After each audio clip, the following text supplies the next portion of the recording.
स्वागत है आपका इट्स इजी चैनल पर और मैं हूं देववेन। आइए हम लोग आज से 11th की क्लास शुरू कर रहे हैं और 11th को पढ़ाने से पहले मैं सबसे पहले आपका एक कॉन्सेप्ट क्लियर करना चाहूँगा कि ऑर्गेनिक केमिस्ट्री वास्तविकता में है क्या, या ऑर्गेनिक केमिस्ट्री हमारे जीवन में कहाँ कहाँ लाभदायी है, या ऑर्गेनिक केमिस्ट्री का उपयोग कहाँ कहाँ पर हो रहा है। आज जो हम शुरू करने वाले हैं पहला चैप्टर वो है आपकी सेकेंड बुक में से general principles of organic chemistry, यानी कि जो ऑर्गेनिक केमिस्ट्री को हिंदी में अगर कहा जाए तो कहा जाता है कार्बनिक रसायन के कुछ आधारभूत सिद्धांत। आइए शुरू करते हैं। सबसे पहली बात बेटा, जो ऑर्गेनिक केमिस्ट्री है, ऑर्गेनिक का मतलब ही होता है कार्बनिक, ठीक है। ऑर्गेनिक का जो मूलभूत टर्म है उसका अर्थ जो है वो है कार्बनिक। अब कार्बनिक रसायन को पढ़ना हमने क्यों स्टार्ट कर लिया, या कार्बनिक रसायन हमारे लिए इतना इम्पोर्टेंट क्यों हो गया कि उस पर पूरी केमिस्ट्री ही बन गई। यह प्रक्रिया क्यों आ रही थी, यह प्रक्रिया जो थी वह क्यों उत्पन्न हुई और कहाँ से हम शुरू हुए, कहाँ से हमने ऑर्गेनिक केमिस्ट्री की शुरुआत की, ये बहुत गहन चिंतन का विषय है। ऑर्गेनिक केमिस्ट्री जो है, ऑर्गेनिक केमिस्ट्री की जब हम बात करते हैं तो ऑर्गेनिक केमिस्ट्री जो शुरू होती है उसका मूलभूत तत्व है आपका कार्बन। कार्बन जो है ये हमारे यहाँ पर पीरियोडिक टेबल में 6th नंबर पर, यानी कि जिसका एटॉमिक नंबर 6 है, पाया जाता है, ठीक है। तो ये जब छठे नंबर पे पाया जाता है और इसका जो आपका एटॉमिक मास है, पीरियोडिक टेबल के कॉन्सेप्ट आपको पता ही है, 10th में आप पढ़ के आए हैं कुछ क्लासिफिकेशन वगैरह, तो अगर नहीं पढ़ के आए हैं तो उसकी भी वीडियोस मैं जल्दी ही अपलोड करूंगा। उससे पहले मैं बताता हूं आपको कि एटॉमिक नंबर इसका 6 है। अब ये एटॉमिक नंबर तो इसका 6 हो गया। दूसरी बात जो इसके लिए मेन इंपॉर्टेंट है, इसका एटॉमिक मास लगभग 12 के करीब है, ठीक है। एटॉमिक भार जो है इसका, परमाणु भार, वो लगभग 12 समथिंग के करीब है, ठीक है, 12.01 के करीब। अब ये दोनों चीजें हमें पता चल गई।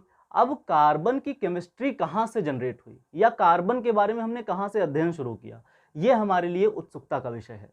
अब हम अगर चाहें तो इसकी जानकारी लेने के लिए कुछ अध्ययन कर सकते हैं, लेकिन आपको वो करने की आवश्यकता नहीं है, क्योंकि I am here for that, है ना।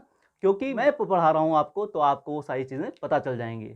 इससे पहले मैं एक रिक्वेस्ट करना चाहूँगा, अगर आपके दोस्त चैनल को सब्सक्राइब नहीं कर पाए हैं या वो देख नहीं रहे हैं तो आप उनको शेयर करिए, वीडियो की लिंक शेयर करिए। और अब तो हमारे पास 100 सब्सक्राइबर्स का आंकड़ा भी पूरा हो चुका है, तो आप जल्दी से इसको शेयर करिए ताकि हम और सब्सक्राइबर्स तक पहुंच सकें और लोगों तक पहुंच सकें, ताकि हम जो ये अपना अभियान लेकर के चल रहे हैं, केमिस्ट्री को सब तक पहुंचाने का अभियान जो हमारा है वो सफल हो सके। आइए चलते हैं हम अपने टॉपिक की तरफ। टॉपिक में हम बात कर रहे थे कार्बन का जो एटॉमिक नंबर है बेटा वो 6 है, और जो इसका एटॉमिक मास है वो 12.01 है, ठीक है। अब ऑर्गेनिक केमिस्ट्री को अब अगर आप देखेंगे, अपने चारों तरफ देखेंगे, तो लगभग चारों तरफ वो सारी चीज़ें, जितनी भी चीज़ें आपको दिख रही होंगी उनमें कार्बन की कुछ ना कुछ मात्रा मौजूद जरूर है। यानी कि कार्बनिक संसार ही पूरा का पूरा भरा पड़ा है आपके पूरे इन्वायरमेंट में। आप जो बने हुए हैं, आपके शरीर में ढेर सारे मॉलिक्यूल्स ऐसे हैं, ढेर सारे कंपाउंड्स ऐसे हैं जिनसे आपका शरीर बना हुआ है, और वो सभी के सभी ऑर्गेनिक कंपाउंड्स ही हैं। ऑर्गेनिक कंपाउंड्स की अगर हम बात करें तो ऑर्गेनिक कंपाउंड्स को पहले ये माना जाता था बेटा कि पहले ये जो ऑर्गेनिक कंपाउंड्स हैं ये खाली नेचुरली ऑकरिंग होते थे। नेचुरली ऑकरिंग का मतलब ये है कि खाली प्रकृति ने जो बना दिया चीज़ें, उन्हीं में कार्बनिक पदार्थ पाए जाएंगे, यानी कि इनको लैब में सिंथेसाइज करने की व्यवस्था नहीं थी। मतलब हम जो केमिस्ट्री की लैब देखते हैं, केमिस्ट्री की लैब में अगर हम किसी चीज़ की बात करें तो वहाँ पर इसको सिंथेसाइज करने की व्यवस्था नहीं थी। लेकिन बाद में एक साइंटिस्ट आते हैं, समथिंग लाइक 1828 में एक साइंटिस्ट आते हैं बेटा। 1828 की बात होती है तो वहाँ पे एक साइंटिस्ट आते हैं जिनका नाम होता है, जो जर्मन होते हैं, और उनका नाम होता है फ्रेडरिक वोलर।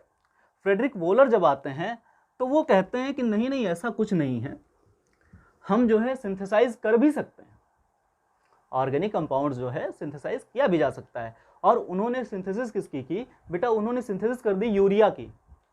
यूरिया यूरिन में पाया जाता है, या यूरिया जो आप जानते हैं खेतों में डालते हैं किसान लोग, वही यूरिया, उसको उन्होंने लैब में सिंथेसाइज कर दिया, ठीक है। उन्होंने पोटेशियम साइनेट लिया और पोटेशियम साइनेट को यूरिया में कन्वर्ट कर दिया बेटा, ठीक है। पोटेशियम साइनेट की रिएक्शन अमोनियम क्लोराइड से उन्होंने करवा दी। पोटेशियम साइनेट की जो रिएक्शन थी उन्होंने करवा दी किससे? अमोनियम क्लोराइड से बेटा। पोटेशियम साइनेट आपका जो होता है इसकी रिएक्शन करवा दी उन्होंने अमोनियम क्लोराइड से, ठीक है। अब यहां पर इनको जो पहला प्रोडक्ट मिला वो था, एक तो ये KCl अलग हो गया बेटा, ठीक है, KCl अलग हो गया। उसके बाद इनको मिल गया अमोनियम साइनेट। पोटेशियम साइनेट से इन्होंने अमोनियम साइनेट बनाया। अब अमोनियम साइनेट से फिर इन्होंने अमोनिया सिंथेसाइज कर लिया। अमोनियम साइनेट को इन्होंने क्या किया? हीट किया बेटा। NH4COCN को इन्होंने हीट किया। अब इन्होंने इसको जब हीट किया, फ्रेडरिक कोलर की बात चल रही है, फ्रेडरिक कोलर ने जब इसको हीट किया तो इनको एक कंपाउंड मिला जो कार्बनिक कंपाउंड था बेटा। हीट करने के बाद इनको ये कंपाउंड मिला जिसको हम कहते हैं यूरिया जनरली, ठीक है। और ये बहुतायत में प्रयोग में लाया जाता है, कहां पर? हमारी खेती में, हमारी किसानी में और बाकी जगहों पर। और यूरिन में इसकी मात्रा होती है, यूरिन में इसकी मात्रा होती है। आपने देखा होगा जब आप टॉयलेट्स वगैरह में जाते हैं तो वहां पर अमोनिया की गंध आती रहती है। अमोनिया अगर आपने सूंघी हो, स्मेल की हो, तो अमोनिया की गंध आती रहती है। वो इसी यूरिया, जब यूरिन से यूरिया निकलता है, उसी से ये NH2 जो ग्रुप है, ये आपका जो H2O से जब रिएक्शन करता है या बाकी चीज़ों से, पर्यावरण से, तो वहाँ पे क्या होता है, वो अमोनिया में कन्वर्ट होता है और अमोनिया के रूप में निकलता रहता है। इसीलिए आपको वहाँ पे तीक्ष्ण स्मेल आती है और वो जो गंध होती है वो अमोनिया की होती है और बहुत ज़्यादा तीक्ष्ण होती है, तो आपकी नाक में आसानी से घुस जाती है। अमोनिया को कभी भी बॉटल जो मिलती है आपको लैब में, उसको कभी भी डायरेक्टली नहीं सूंघना चाहिए। फिलहाल हो सकता है आपने ट्राई किया हो इस चीज़ को, लेकिन वो करना बिल्कुल नहीं चाहिए, क्योंकि अमोनिया जो होती है बहुत खतरनाक चीज़ है। अगर आप तो फिर 90 डिग्री पे खड़े हुए हैं, अगर आपने अमोनिया की बॉटल ली, ऐसे एक बार कहा कि अच्छा चलो एक सिप लगा ही लेते हैं, सूंघ ही लेते हैं, ऐसे सूंघा आपने, आप 90 डिग्री से 180 डिग्री में कब पहुंच जाएंगे पता नहीं चलेगा। तो उससे अच्छा है कि आप केमिकल से बिल्कुल दूर रहें। केमिकल्स आर हजार्डियस, है ना। हो सकता है कुछ केमिकल्स आपको डायरेक्टली हाथ से यूज करने का परमिशन दे दिया जाता हो लैब में, बट ऐसा नहीं होना चाहिए। आप हमेशा टेस्ट ट्यूब होल्डर की सहायता से उसको करते होंगे, है ना। चलिए कमेंट बॉक्स में बताइएगा कि आप प्रैक्टिकल्स कैसे करते हैं। चलिए, तो हम ये बता रहे हैं कि यूरिया का सिंथेसाइज कर दिया किन्होंने? फ्रेडरिक कोलर ने। फ्रेडरिक कोलर ने जब यूरिया का सिंथेसिस किया बेटा 1828 में, तो उसके बाद सारी की सारी अवधारणाएं बिल्कुल बदल गई। ऑर्गेनिक केमिस्ट्री की सारी अवधारणाएं बदल के बिल्कुल क्या कहते हैं, पानी पानी हो गई। मतलब जो पहले एक कॉन्सेप्ट ये माना जा रहा था कि अभी ऑर्गेनिक कंपाउंड जो है वो खाली कहाँ पाया जाता है? जनरली नेचुरली ऑकरिंग चीज़ों में, है ना। नेचुरली ऑकरिंग, जैसे मानव हो गया, पेड़ पौधे हो गए, जीव जंतु हो गए, इनमें पाया जाता है। परंतु उसके बाद क्या हुआ बेटा? उसके बाद जैसे ही फ्रेडरिक कोलर ये रिएक्शन लेकर के आते हैं, यूरिया का सिंथेसाइज करते हैं, वैसे ही पूरी की पूरी केमिस्ट्री बदल जाती है। उसके बाद इस पे शोध शुरू हो जाता है कि कार्बन के ऊपर तो पूरी केमिस्ट्री बन सकती है भाई, क्योंकि कार्बन जो है वो अकेले इतना बलवान है कि उसका पूरा संसार बसाया जा सकता है। ऑर्गेनिक सिंथेसिस करके तो पता नहीं कितने सारे कंपाउंड्स बना लिए गए उसके बाद से। तो आइए हम उसी ऑर्गेनिक केमिस्ट्री की बात करने चल रहे हैं, जहां पर उस कार्बन ने या उस कार्बन के लिए इतनी सारी बड़ी केमिस्ट्री तैयार की गई। तो उसी को हमने पढ़ना शुरू किया, किस कॉन्सेप्ट में, किस बेसिस पे? ऑर्गेनिक केमिस्ट्री के बेसिस पे। इंट्रोडक्शन में हमें यही पढ़ना है कि ऑर्गेनिक केमिस्ट्री की शुरुआत कहाँ से हुई और कैसे हुई। तो ये ऑर्गेनिक केमिस्ट्री की शुरुआत मानी जा सकती है। ऑर्गेनिक केमिस्ट्री फिलहाल उससे पहले भी पढ़ाई जाती थी, लेकिन उससे पहले बस यही पता था कि ये वाइटल फोर्स से जन्म लेती है। मतलब अगर वाइटल फोर्स नहीं होगा, मतलब नेचुरली ऑकरिंग चीजें नहीं होंगी, तो फिर कार्बन की केमिस्ट्री जो है जन्म नहीं ले सकती। फिलहाल इस सिद्धांत को गलत किया कि इन्होंने, फ्रेडरिक कोलर जी ने। फ्रेडरिक कोलर महोदय जो आए, उन्होंने क्या किया? इस सिद्धांत को ही पूरा झूठा ठहरा दिया। और उसके बाद एक शोध करके जब अमोनिया का उन्होंने सिंथेसिस किया, तो फिर क्या हुआ? उसके बाद से पूरा का पूरा कार्बन के ऊपर केमिस्ट्री हम लोग पढ़ने लगे और बाकी सिंथेसिस भी होने लगी। ठीक, हम लोग पढ़ रहे हैं modern definition of organic chemistry बेटा। तो ऑर्गेनिक केमिस्ट्री का जो मॉडर्न डेफिनेशन है वो वैसा ही है, फिलहाल उसमें कोई चेंज नहीं लाया गया। कि मेन डेफिनेशन क्या होगी बेटा, organic chemistry is the study of carbon and it's compounds, यानी कि कार्बन और इसकी चीज़ों का अध्ययन, यानी कि इसके जो यौगिक हैं उनका जो अध्ययन होता है वो क्या कहलाता है, वो ऑर्गेनिक केमिस्ट्री कहलाता है। ठीक है बेटा, अब जो है हम लोग चल रहे हैं, लेकिन बेटा ऐसा नहीं है कि कार्बन के जितने भी कंपाउंड्स हैं, जितने भी कार्बन के कंपाउंड्स हैं वो सारे के सारे ऑर्गेनिक ही हों, ये ज़रूरी नहीं हो पाता है, क्योंकि केमिस्ट्री में कार्बन के कुछ ऐसे भी कंपाउंड्स हैं जो इनऑर्गेनिक केमिस्ट्री में यूज़ किए जाते हैं, बहुतायत में वो कंपाउंड्स पाए जाते हैं। जैसे आपका कुछ एग्जांपल्स मैं लिखवा देता हूँ ऑर्गेनिक केमिस्ट्री के, जो इनऑर्गेनिक केमिस्ट्री के भी में भी सेम रूप से इस्तेमाल किए जाते हैं, जैसे कार्बन मोनो ऑक्साइड। ठीक, दूसरा जो एग्जांपल हम लिख सकते हैं इसका, कार्बन डाइऑक्साइड। कार्बन डाइऑक्साइड,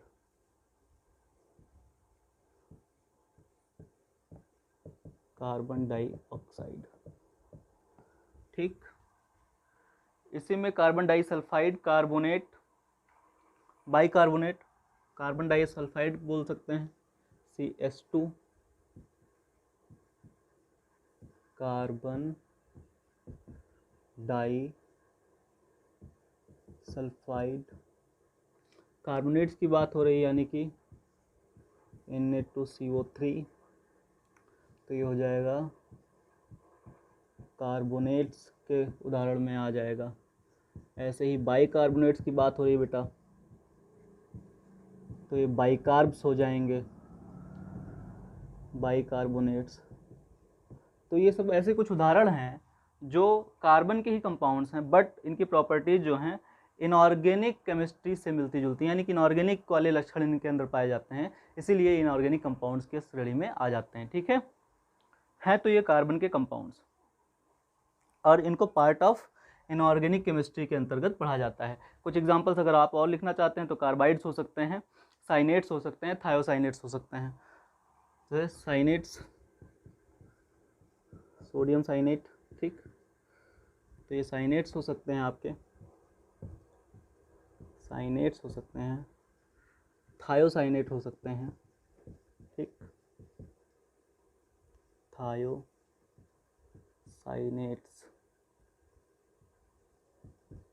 थायोसाइनेट्स हो सकते हैं, प्लस कार्बाइड्स हो सकते हैं। कार्बाइड्स का एग्जांपल देख लीजिए, कैल्शियम कार्बाइड, CaC2, इनको कार्बाइड्स बोलते हैं। ठीक है, तो ये कुछ ऐसे एग्जांपल हैं बेटा जो इनऑर्गेनिक केमिस्ट्री में यूज होते हैं बिकॉज ऑफ देयर प्रॉपर्टीज। ठीक है, तो इनको इनऑर्गेनिक का ग्रुप, इनऑर्गेनिक का एक पार्ट मान लिया जाता है, तो ये ऑर्गेनिक कंपाउंड नहीं है। ठीक है, इनको हम इनऑर्गेनिक का पार्ट मानते हैं।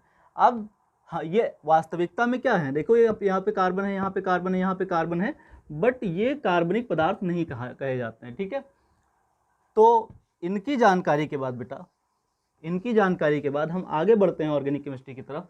और ऑर्गेनिक केमिस्ट्री के बारे में इतना तो आप जानते ही हैं कि आपकी डेली लाइफ में ऑर्गेनिक केमिस्ट्री का बहुत सारा प्रयोग भरा पड़ा है। ठीक, उससे पहले अगर हम बताएं कि ऑर्गेनिक केमिस्ट्री जो है वो इतने सेपरेट डिसिप्लिन में क्यों रखी गई, मतलब इतनी अलग क्यों कर दी गई, मतलब घर से बेघर क्यों कर दिया गया। इनऑर्गेनिक थी, फिजिकल थी, कार्बन को इतना बेघर क्यों कर दिया गया, कार्बन को अकेला छोड़ दिया गया, जाओ तुम जियो अपनी ज़िंदगी। तो ये जो जीने वाली ज़िंदगी जीने वाली बात है वो क्यों करी गई, इनका सेपरेट मैनर क्यों आया, सेपरेट मैनर में क्यों आ करके ये इस्टेब्लिश हो गए। ऐसा इसलिए हो बेटा क्योंकि इनके पास कुछ अपनी विरल प्रॉपर्टीज़ थी, दूभर प्रॉपर्टीज़ थी जो केवल कार्बन के ही पास थी, और कार्बन के सारे कंपाउंड्स वो प्रॉपर्टी दिखाते थे, है ना। जैसे होता नहीं है कि एक क्लास को अलग बिठाया जा रहा है, अगर 10th की क्लास को अलग बिठाया जा रहा है, यानी कि 10th की क्लास में जितने भी बच्चे होंगे वो उसी क्लास के इसलिए कहे जाएंगे क्योंकि उनकी अलग प्रॉपर्टी है भाई, वो कक्षा 9 पास करके आए हैं। अब कक्षा 6 वाले बच्चे को उठा करके 10th में थोड़ी बिठा दिया जाएगा। तो वैसे ही कार्बन भी जो था वो 10th क्लास का बच्चा था और उसको उठा करके अलग रखा गया, और फिर उसकी केमिस्ट्री मतलब यानी कि उस पर अध्ययन शुरू हुआ, और उस पर अध्ययन करते करते हमने पता नहीं कितने कंपाउंड्स बनाए, और थैंक्स टू अवर साइंटिस्ट कि हमने पूरी की पूरी केमिस्ट्री लगभग शोध में ही बिता दी, और ऑर्गेनिक केमिस्ट्री इतनी अच्छी ब्रांच निकली कि उससे आजकल बहुत सारी चीज़ें पॉसिबल हो पाई हैं। अब आपकी जो ऑर्गेनिक केमिस्ट्री है वो इतनी अच्छी चीज़ है जो आपके डेली लाइफ में हर चीज़ को प्रोवाइड कर रही है, इतना आपको ध्यान में रखना है। तो ऑर्गेनिक केमिस्ट्री पढ़ने का मतलब ये है कि आप लाइफ पढ़ने जा रहे हैं, जीवन पढ़ने जा रहे हैं, ठीक है। आइए कुछ आगे और इसमें जो चीज़ें हैं, जैसे इनको अलग क्यों रखा गया इसकी बात करें हम, तो इनमें लार्ज वैरायटी ऑफ या लार्ज नंबर ऑफ कंपाउंड्स पाए जाते हैं। लगभग 1 लाख प्रकार के कंपाउंड्स, 1 लाख प्रकार के कंपाउंड्स पड़े हुए हैं ऑर्गेनिक के, जो हमें सबके बारे में तो जानकारी नहीं है, लेकिन शोध सब पे हो चुका है। हम सबको नहीं पढ़ सकते, लेकिन शोध सब पे किया जा चुका है और सबको देखा जा चुका है कि इनकी क्या प्रॉपर्टी है, इनके क्या लक्षण हैं। इसीलिए पूरे कार्बन की केमिस्ट्री को अलग उठा करके रख दिया गया, ठीक। अब दूसरी जो प्रॉपर्टी है इनकी, unique chemical and physical property, यानी कि अगर हम कहेंगे कि यूरिया जो है वो यूरिया के ही गुण रखेगा, इनकी फिजिकल और केमिकल प्रॉपर्टी यूनिक होती है। इनके जो रिएक्शंस होती हैं वो केमिकल रिएक्शंस खाली यही देते हैं, जैसे हेलो एल्केन्स या हेलोइरिन्स की बात करें, अल्कोहल्स की बात करें, फिनॉल्स की बात करें, ईथर्स की बात करें, तो अगर ईथर की कोई रिएक्शन होगी, कंपल्सरी रिएक्शन होगी, वो केवल ईथर ही देगा, है ना बेटा। वो अल्कोहल ईथर की रिएक्शन कभी नहीं दे पाएगा। जैसा ईथर रिएक्ट करता है वैसा अल्कोहल नहीं रिएक्ट करेगा, अल्कोहल जैसे रिएक्ट करता है वैसे ईथर नहीं रिएक्ट करेगा। यानी कि हर एक जितना जैसे हर एक वैरायटी में, हर एक चीज़ में एक ना एक गुण ऐसा है जो उसको बाकी सबसे अलग कर देता है। लेकिन लेकिन लेकिन एक चीज़ जो मस्ट है, वो अगर अल्कोहल है तो अल्कोहल में वो कौन सा भी अल्कोहल हो, अल्कोहल की सारी प्रॉपर्टी पजेस करेगा।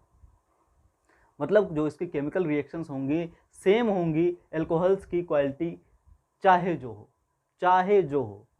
वो अगर अल्कोहल है तो अल्कोहल के सारे केमिकल रिएक्शंस देगा, अगर कार्बोक्सिलिक एसिड है तो कार्बोक्सिलिक एसिड के सारे रिएक्शंस देगा, अगर वो आपका फिनॉल है तो फिनॉल के सारे रिएक्शन देगा। तो यानी कि ऑर्गेनिक केमिस्ट्री में डिफरेंस कहाँ कहाँ है। जब हम कंपाउंड की बात करते हैं, कंपाउंड में जब ग्रुप्स चेंज हो जाते हैं, ग्रुप्स मतलब फंक्शनल ग्रुप्स जब चेंज हो जाते हैं तो उसमें क्या होता है, उसमें चीज़ें चेंज होती रहती हैं बेटा। लेकिन अगर वो सेम ग्रुप के हैं, सेम वेरिएंट हैं, एलियंस की बात करें, एलियंस अगर आते हैं कहीं से तो उनका जो वेरिएंट होगा वो कैसा होगा, वो सेम होगा। हम मानव जाति हैं, मानव जाति का वेरिएंट अगर आप देखिए तो सेम होगा। मानव सभ्य है भाई, मानव के पास दिमाग है, वो सभ्यता का बिल्कुल प्रतीक चिन्ह बनता जा रहा है। हालांकि मैं उन मानवों की बात नहीं कर रहा हूँ जो सभ्यता को बिल्कुल अपनी जूते की नोक पे रखते हैं। हालांकि सभ्यता रखना बहुत आवश्यक होता है, ये आपके अंदर भी गुण होना चाहिए कि आप भी सभ्य बने। सभ्य बनने से आप समाज में अपना एक स्थान बना पाते हैं। तो सभ्य बनना हमारा एक तौर तरीका होना चाहिए। वैसे ही कार्बन बहुत सब किस्म का इंसान है जो कि समाज में अपना एक क्या बना चुका है, ऑरा बना चुका है। और कार्बन की केमिस्ट्री पढ़ने को हम ऑर्गेनिक केमिस्ट्री के नाम से जान रहे हैं। चलिए कुछ और डिटेल्स जो कार्बन के बारे में है जिससे इसको अलग रखा गया, पूरी केमिस्ट्री इसकी अलग कर दी गई, वो ये है कि कार्बन का यूनिक कैरेक्टर बेटा, कार्बन का यूनिक कैरेक्टर, कार्बन का जो यूनिक कैरेक्टर है वो कैसे है। देखो मैंने शुरुआत में बताया कि कार्बन की जो एटॉमिक नंबर है वो 6 है, लेकिन इसके पास 2-3 गुण ऐसे हैं बेटा जो यही रखता है। जैसे इसके पास एक प्रॉपर्टी होती है टेट्रावैलेंसी बेटा। टेट्रावैलेंसी का मतलब है कि ये 4 अलग अलग बॉन्ड बना सकता है, ठीक है। 4 बॉन्ड बना सकता है ये अपने आप से, और 4 लोगों से जुड़ सकता है। ये तो हुई सबसे पहली खूबी। दूसरी खूबी ये है कि ये अगर 4 बॉन्ड बना रहा है तो ये खुद कार्बन से ही जुड़ सकता है। मतलब कार्बन से ही इसके बॉन्ड बनते जा सकते हैं बेटा, चेन बन सकती है लंबी, जिसको हम क्या बोलते हैं, कैटेनेशन। कैटेनेशन 10th में पढ़ के आए हो कि नहीं पढ़ के आए हो, कैटेनेशन बोलते हैं बेटा, कैटेनेशन। कैटेनेशन जो प्रॉपर्टी है वो केवल कार्बन के पास है, ठीक है। और कार्बन क्या करता है, अपने आप से ही बॉन्ड बनाने की क्षमता रखता है, यानी कि लंबी चेन बनाने की क्षमता रखता है, यानी कि लॉन्ग चेन बनाने की क्षमता इसके पास है। तो इस टर्म को हम क्या बोल देंगे, कैटेनेशन। तो ये सारी चीज़ें हो गई जो कार्बन को अलग कर देती हैं किससे, बाकी सारे कंपाउंड, बाकी सारे एलिमेंट से। और इसीलिए हम कार्बन एंड इट्स कंपाउंड्स पढ़ते हैं ताकि हम ऑर्गेनिक केमिस्ट्री पढ़ सकें। ठीक।